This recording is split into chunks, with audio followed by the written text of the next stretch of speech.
Shalom, selamat pagi jemaat yang dikasihi Tuhan. Semoga kita semua tetap semangat menjalani hari ini dan tetap mengikuti protap untuk keselamatan diri dan sesama kita. Renungan hari ini sangat menarik jemaat yang dikasihi Tuhan. Karena kemarin minggu kita sudah mendengarkan kebenaran firman Tuhan melalui pembacaan Injil tentang mengingatkan, menegur seseorang yang melakukan kesalahan. Hari ini, kita akan mendengarkan dari versi Perjanjian Lama, yaitu Ulangan pasal 17, ayatnya yang kedua sampai 13. Nanti jemaat yang dikasih Tuhan boleh sempatkan baca secara detail. Saya hanya akan membacakan ayat 12-13 sebagai penegas renungan kita hari ini. Orang yang berlaku terlalu berani dengan tidak mendengarkan perkataan imam yang berdiri di sana sebagai pelayan Tuhan, Allahmu, ataupun perkataan hakim, maka orang itu harus mati. Demikianlah harus kau hapuskan yang jahat itu dari antara orang Israel. Maka seluruh bangsa itu akan mendengar dan menjadi takut dan tidak lagi berlaku untuk berani.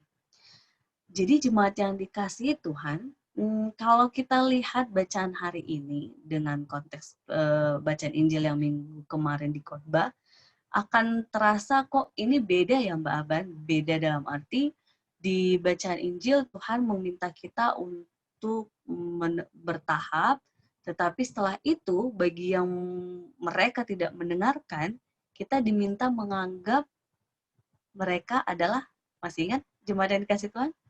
Mereka adalah orang-orang yang tidak mengenal Allah. Sampai di situ.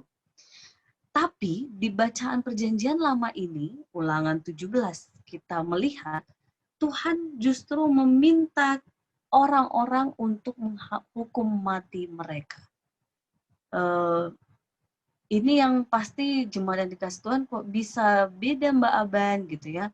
Ini yang harus kita lihat bersama-sama bahwa kitab Ulangan ini seperti katanya Ulangan gitu ya, sebuah kitab yang mengulang setiap perkataan Tuhan yang sampai kepada umat Israel.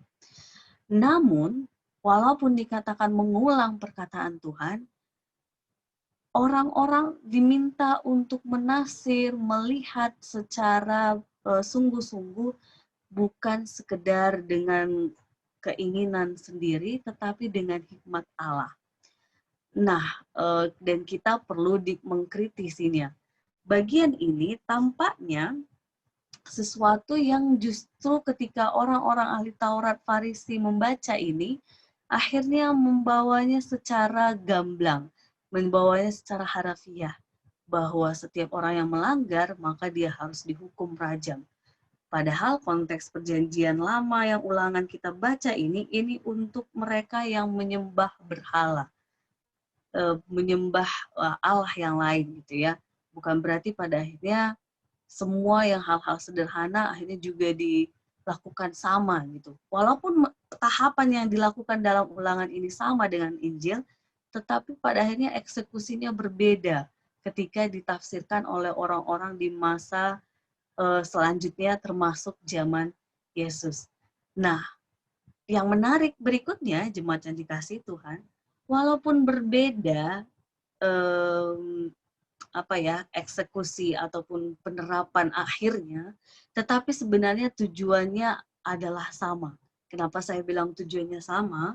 Kalau di perjanjian lama dikatakan bahwa hukumannya adalah mati, bukan berarti akhirnya di konteks bacaan Injil kita kemarin, hukumannya bukan mati.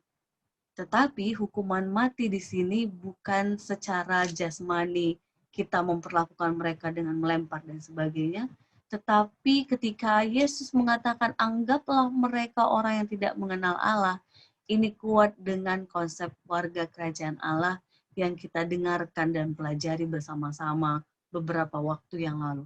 Bahwa pada akhirnya yang taat dan tidak taat akan dipisah.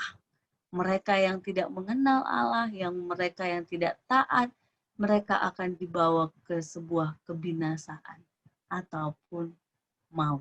Jadi jemaat yang dikasihi Tuhan, PL dan PB ini tahapan untuk mengingatkannya masih sama, yaitu bertahap, menegur 4 mata, lalu dengan saksi, lalu ke sidang pengadilan tinggi ataupun konteks Injil jemaat, dan ketika tidak mendengarkan, kita diingatkan oleh Tuhan tidak menghakimi dengan cara kita sendiri.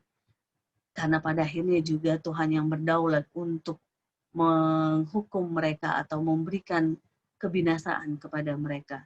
Tugas kita sekarang apa?